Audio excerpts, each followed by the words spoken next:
Halo semuanya, dan selamat datang. Pernah nggak sih kamu lihat kode C++ terus mikir, waduh, ini apaan sih?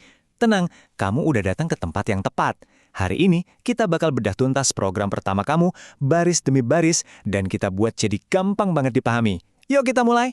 Ngelihat layar penuh kode buat pertama kalinya, tuh emang bisa kerasa kayak baca bahasa rahasia kan? Simbol-simbol aneh, kata-kata yang nggak kita kenal, ini bisa bikin siapa aja jadi agak ngeri. Tapi, percaya deh sama aku, ini jauh lebih sederhana dari kelihatannya. Serius, ini beneran lebih mudah dari yang kamu bayangin. Kita akan pecah-pecah kodenya selangkah demi selangkah, dan kamu bakal lihat sendiri betapa logisnya semua ini. Siap buat memecahkan misteri kodenya bareng-bareng? Oke, di bagian pertama ini, kita bakal coba meretas kode C++. Anggap aja kita lagi belajar bahasa baru. Sama kayak bahasa Indonesia, C++ itu punya tata bahasa, punya tanda baca, dan punya struktur kalimatnya sendiri. Tujuan kita adalah buat ngertiin dasar-dasarnya, biar kita bisa mulai ngobrol sama komputer. Nah, sekarang, ayo kita bedah anatomi dasar dari sebuah program C++. Ada 5 komponen inti yang ngebentuk kerangkanya. Kita lihat satu persatu ya. Nah, ini dia kelima bagian penting itu. Anggap aja ini kayak resep deh. Ada preprosesor direktif, fungsi utama, kurung kurawal buka, badan program, dan diakhiri sama kurung kurawal tutup. Tiap bagian ini punya peran yang krusial banget. Oke, kita mulai dari baris paling atas. #include IOStream. Anggap aja ini kayak kita bilang ke programnya, kita pinjem kamus yang namanya IOStream dong. Nah, pustaka atau kamus, inilah yang isinya perintah buat ngelakuin hal-hal dasar. Kayak nampilin teks ke layar. Kalau program kita itu sebuah cerita, void main ini adalah kalimat pembukanya. Pada suatu hari, versi coding, disinilah semua aksi utamanya dimulai, komputer itu selalu nyari main ini duluan. Lanjut, ada kurung kurawal, buka kurung, dan tutup kurung. Gampangnya, ini tuh kayak sampul depan dan sampul belakang buku. Semua instruksi kamu, inti dari program kamu, wajib ada di antara dua tanda ini. Disinilah semua perintah ditulis. Oke, kita udah paham ya strukturnya. Sekarang, mari kita bahas jebakan-jebakan sintaks yang paling umum. Kalau kamu tahu ini dari awal, wah, bakal hemat banyak waktu dan pusing-pusing di kemudian hari.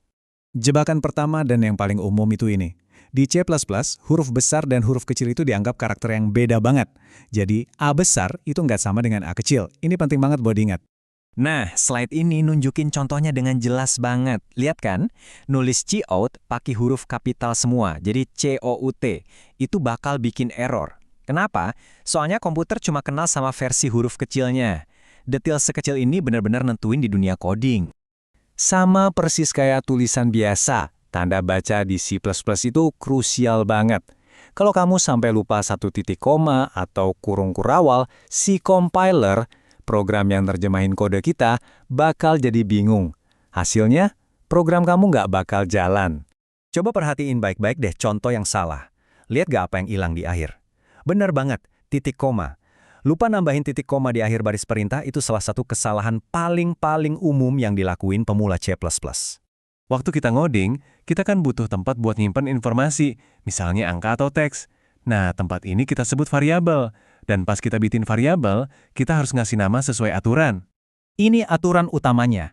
Nama variabel itu nggak boleh diawali sama angka. Kamu bisa lihat di contoh yang salah, 1, 2, 3 variabel itu nggak diizinin. Tapi variabel 1, 2, 3 itu boleh. Jadi angka boleh-boleh aja ada, asal jangan di paling depan. Di C++, setiap data itu punya tipenya.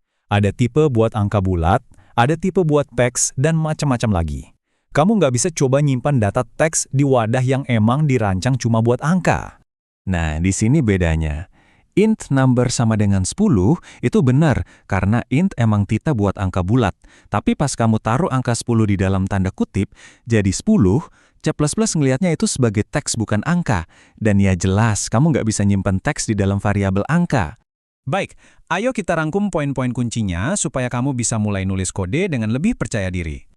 Jadi ingat ya, poin-poin penting ini. 1. Selalu ingat struktur inti, preprosesor, main, dan body. 2. C++ itu case sensitif. 3. Jangan pernah lupa tanda baca kayak titik koma. 4. Ikutin aturan penamaan. Dan terakhir, selalu cocokin tipe data sama nilainya. Kamu sekarang udah punya bekal dasar tentang aturan dan struktur C++. Kamu tahu cara bangun kerangka program dan cara ngindarin jebakan-jebakan paling umum.